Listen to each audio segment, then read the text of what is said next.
தந்தி தொலைக்காட்சி நேயர்களுக்கு வணக்கம். நல்லதை சொல்வோம், நல்லதை செய்வோம், நல்லதே நடக்கும். ஒரு வாழ்க்கையில் நல்லது நடக்க வேண்டும் என்று சொன்னால் நல்லதை சொல்ல வேண்டும், நல்லதை செய்ய வேண்டும். அந்த அடிப்படையில் இன்றைக்கு 27/2/2017 திங்கட்கிழமை சதயம் நட்சத்திரம் மாலை 7:18 வரை, பிறகு பூரட்டாதி நட்சத்திரம்.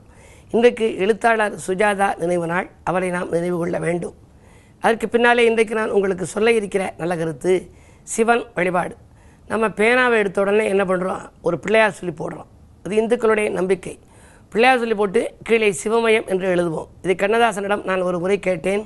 இது மாதிரி இது எதற்கு நம்ம எழுதுகிறோமே, இதனுடைய பொருள் என்னன்னு கேட்டேன். உலகம் சிவமயம் என்பதனாலே தான் நாம் ஊனா சிவமயம் என்று எழுதுகிறோம்னு சொன்னார். அதற்கு பின்னாலே நான் எழுதுகின்ற திருமண வாழ்த்துக்களிலே எல்லாம் பேனா பிடித்தவுடன் பேப்பரில் எழுதுகின்ற ஊனா சிவமயம் போல் உயரத்தில் வாழ்ந்திடுகன்னு எழுதுறது வழக்கம். ஏனென்றால் ஒருவர் உச்சமாக வாழ வேண்டும் என்று சொன்னால் நாம் எழுதுகின்ற பொழுது உச்சத்திலே எழுதுவது ஊனா சிவமயம். வாழ்க்கை உலகமே சிவமயமாக இருப்பதனாலே சிவனை வழிபட வேண்டுமாம். சிவனை வழிபட்டால் சிறப்புகள் எல்லாம் நமக்கு வந்து சேரும்.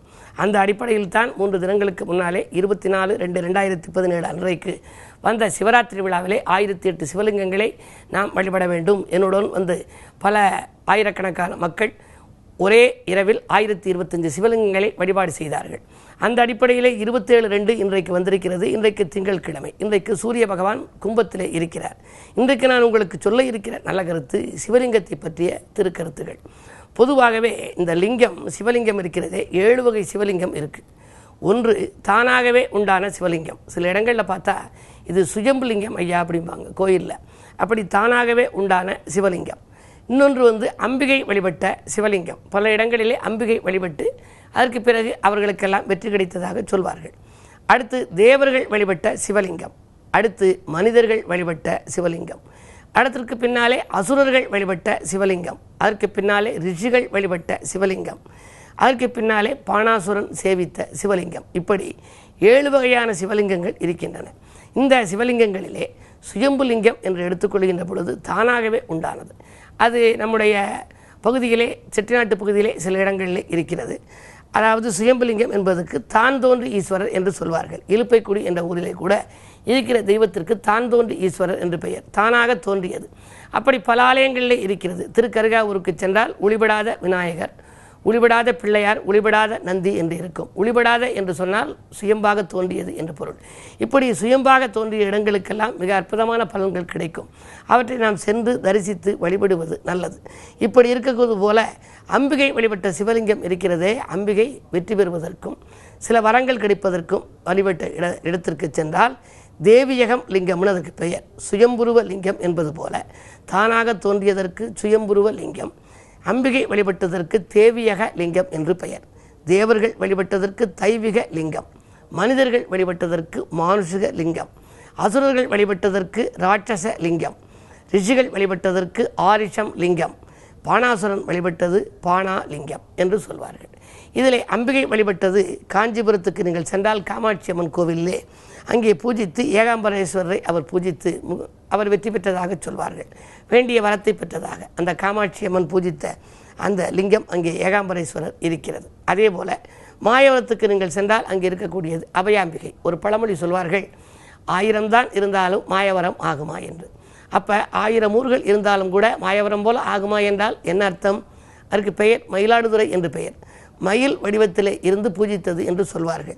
அப்படிப்பட்ட இடத்திலே அம்பிகை இறைவனை அங்கே பூஜித்தது மட்டும் அல்ல, அந்த இடத்திலே அவருக்கு நல்ல பலன்களும் கிடைத்தது. இறைவன் தோன்றி அவர்களுடைய திருவருளை கொடுத்ததனாலே நாம் அந்த இடத்திற்கு சென்று வழிபட்டால் நமக்கும் நல்ல பலன்கள் கிடைக்கும். இப்படி தேவர்கள் வழிபட்டது, மனிதர்கள் வழிபட்டது, அசுரர்கள் வழிபட்டது, ரிஷிகள் வழிபட்ட சிவலிங்கங்களை எல்லாம் நாம் தேடிச் சென்று வழிபட வேண்டும். அவற்றையெல்லாம் தொடர்ந்து உங்களுக்கு இந்த தந்தி தொலைக்காட்சியிலே சொல்வேன் என்று சொல்லி இனி இன்றைய ராசி பலன்களை இப்பொழுது உங்களுக்கு வழங்கப் போகின்றேன். மேசராசி நேயர்களே, புண்ணிய காரியங்களுக்கு பொருளுதவி செய்கின்ற நாள்.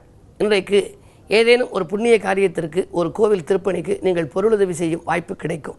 பூமி வாங்கும் யோகமும் உங்களுக்கு கைகூடும். ஆரோக்கியம் சீராகி ஆனந்தப்படுத்தும்.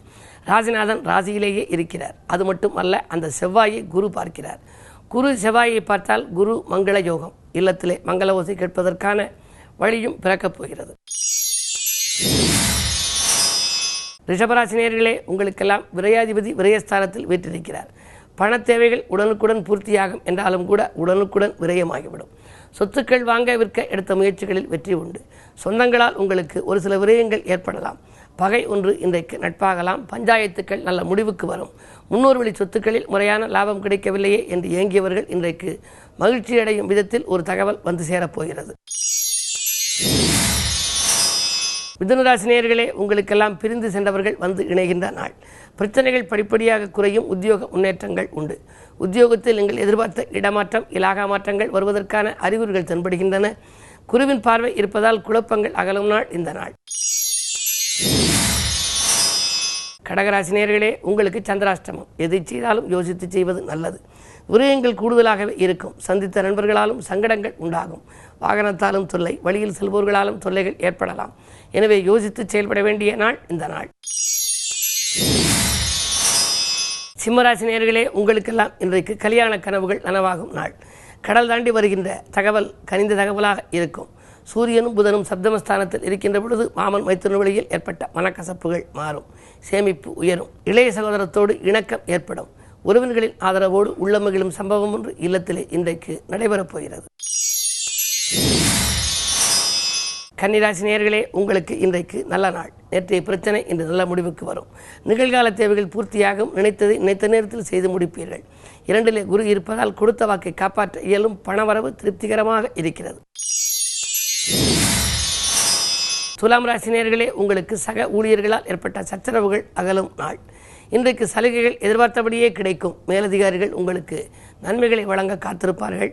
அரசு வழியிலும் சலுகை கிடைக்கலாம். உத்தியோக வழியிலும் உங்களுக்கு சலுகைகள் உண்டு. குழந்தைகளின் நலன் கருதி நீங்கள் எடுத்த முயற்சிகளில் வெற்றி கிடைக்கும் நாள் இந்த நாள். விருச்சிக ராசி நேயர்களே, முக்கிய புள்ளிகளின் உதவி கிடைத்து மகிழும் நாள். முன்னேற்றம் அதிகரிக்கும். முன்னேற்ற பாதையை நோக்கி நீங்கள் அடியெடுத்து வைக்கப் போகின்றீர்கள். குடும்பத்தில் குழப்பங்கள் அகலும். பணவரவு திருப்திகரமாகவே இருக்கிறது. கடிதம் கூட கணித தகவலை கொண்டு வந்து சேர்க்கலாம். 10 இருப்பதால் தொழிலில் எதிர்பார்த்ததை காட்டிலும் கூடுதலாக லாபம் கிடைக்கும். சுப செலவுகள் அதிகரிக்கும். வீட்டுக்கு தேவையான விலையுயர்ந்த பொருட்களை வாங்குவதில் கவனம் செலுத்துவீர்கள். தனுசு ராசி நேயர்களே, 9 ராகு. திடீர் தனலாபம் உங்களுக்கு வரலாம். அலைபேசி வழி தகவல் மகிழ்ச்சியை கொடுக்கும். ஆனந்தமான வாழ்க்கைக்கு நீங்கள் அடித்தளம் அமைத்துக் கொள்ளப் போகின்றீர்கள். திடீரென ஒரு சிலர் அதிரடி முடிவெடுத்து கூட ஆச்சரியப்படுத்துவர். 3 கேது இருப்பதால் முன்னேற்ற தடைக்கு காரணமாக உடன்பிறப்புகள் இருக்கலாம். அவர்களை கொஞ்சம் அனுசரித்துக் கொள்வது நல்லது. மகர ராசி நேயர்களே, சனியின் பார்வை பதிகிறது. மதிய நேரத்திற்கு மேல் மனக்கசப்புகள் மாறலாம். மாற்றுக்கருத்துறையோரின் நிலையும் மாறும். அது மட்டும் அல்ல, உடல் ஆரோக்கியத்தில் கொஞ்சம் அக்கறை செலுத்துங்கள். ஏதேனும் சிறு பிணிகள் வந்தவுடனே வருமுன் காப்போம் என்ற திட்டத்திற்கு ஏற்ப முன்னதாகவே நீங்கள் மருத்துவ ஆலோசனைகளை பெறுவது நல்லது. பாதியில் இந்த பணி மீதியும் தொடரும். குறுப்பத்தில் இருப்பதால் பதவி மாற்றங்கள் எதிர்பாராத விதத்தில் ஒரு சிலருக்கு ஏற்படலாம். கும்பராசினியர்களே, சந்திரபலம் நன்றாக இருக்கிறது. சூரிய சந்திர சேர்க்கை இருப்பதால் இன்றைக்கு கடன் சுமை குறையும். கற்றவர்களின் ஆலோசனை உங்களுக்கு கை கொடுக்கும். பெற்றோர்களும் உங்களுக்கு பிரியமாக நடந்து கொள்வார்கள். கேது பலம் இருப்பதால் ஆன்மீக நாட்டம் அதிகரிக்கும். மாமன் மைத்துன வழியிலும் மனதிற்கினிய சம்பவங்கள் நடைபெறலாம். வருமானம் போதுமானதாக இருக்கும். புதிய முயற்சிகளில் நீங்கள் ஆர்வம் காட்டுவீர்கள். மீனராசினியர்களே, சுக்கிரபலம் உச்சமாக இருக்கிறது. எனவே தொட்ட காரியங்களில் வெற்றி கிடைக்கும். துணையாக இருக்கும் நண்பர்கள் தோள் கொடுத்து உதவுவார்கள். பெண்வெளி பிரச்சனைகள் அகலும். வருங்கால நலங்கிறது நீங்கள் திட்டிய திட்டங்களில் எல்லாம் வெற்றி உண்டு. குரு 8 மறைந்தாலும் கூட அதன் பார்வை 2 இருப்பதால் குடும்பத்தில் நீண்ட நாட்களாக நடைபெறாத ஒரு சில தடைப்பட்ட காரியங்கள் இன்றைக்கு நடைபெறப் போகின்றது. இடம் வாங்க வேண்டும், வீடு வாங்க வேண்டும் என்பதில் நீங்கள் கவனம் செலுத்தியிருந்தால் அதுவும் கைகூடும்.